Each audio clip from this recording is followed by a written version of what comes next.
trying to survive. February is going to be a challenge. I don't think, we have to play at Fresno, at Wyoming, at Colorado State, and at San Diego State, all coming up.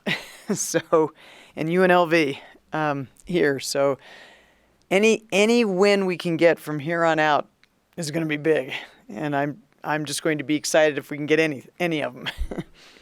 Are you happy the schedule was the way it was, where obviously you front-loaded it in the non-conference, but then you had January to kind of ease into the Mountain West as much as you possibly can? I think for as young as we are, we definitely needed that. I don't think in first part of January, even with that difficult non-conference schedule, which partly was by plan and partly was just, hey, the way it worked out, that we ended up playing so many powerhouses. But even with that kind of an experience, I don't think this young team was going to be ready to beat a Colorado State or UNLV or, we played Wyoming and didn't beat them, and New Mexico and those guys in January. So hopefully being able to have New Mexico at home in February will help, but I still just think it's just a tall order. The whole month's a tall order.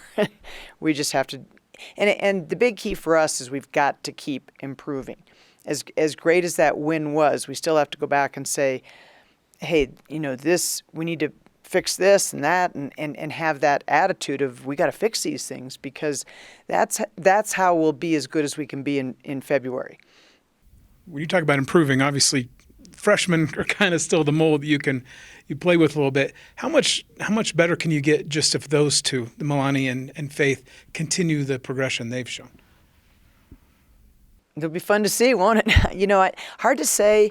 I think both of those young players have huge upsides, and I think that it's only a matter of, the one thing freshmen aren't used to is how long the season is in Division I compared to what they're used to. It's so many more games, and it's a 6-month season as opposed to more like a 3 or 4 month season when they're in high school.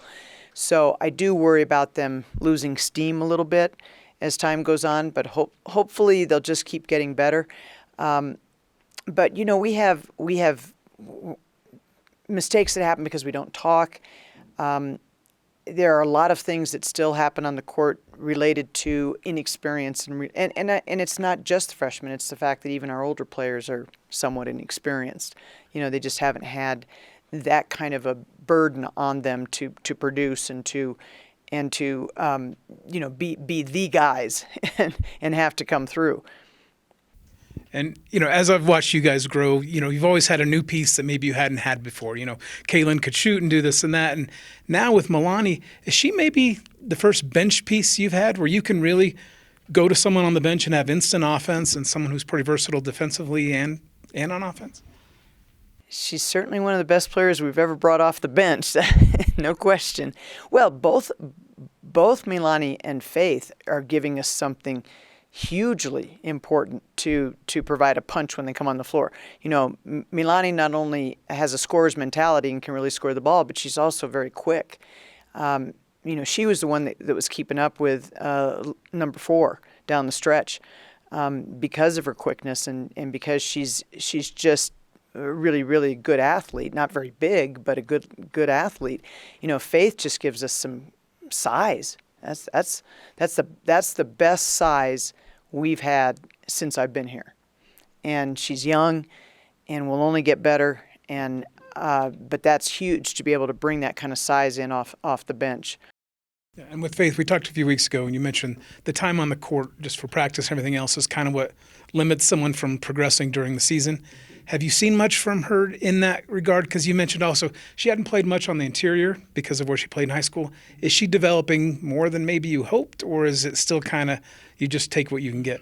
I will say I think if we were being honest, all of us coaches would say both of those young players are a little bit better than we thought they'd be at this point.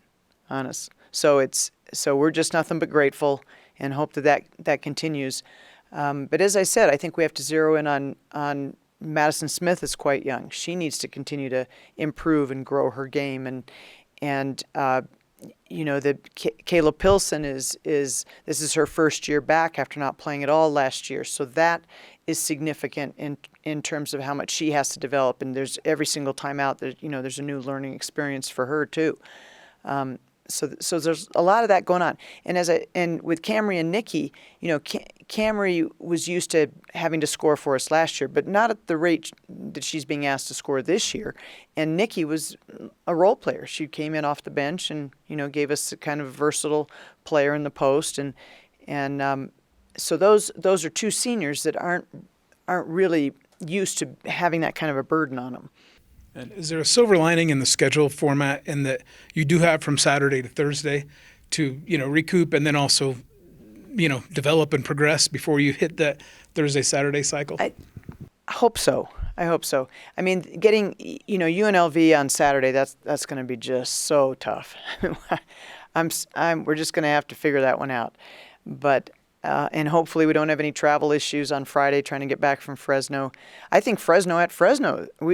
We've never won at Fresno. We've never won at Wyoming, and those are two places we still have to play on the road.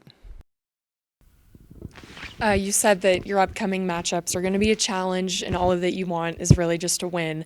I mean, what's the conversation sort of been like recently with the women? Oh, they're excited.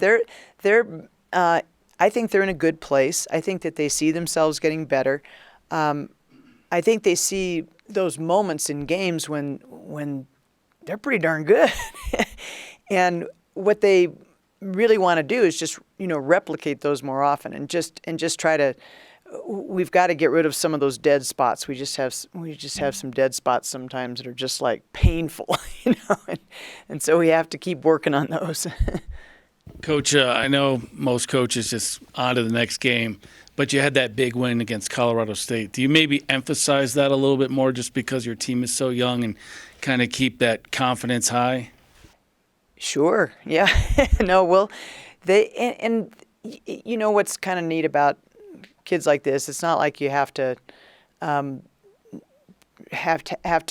lay it out for them every time. They understand. They know that they were kicking themselves for not following through with the lead against Boise State.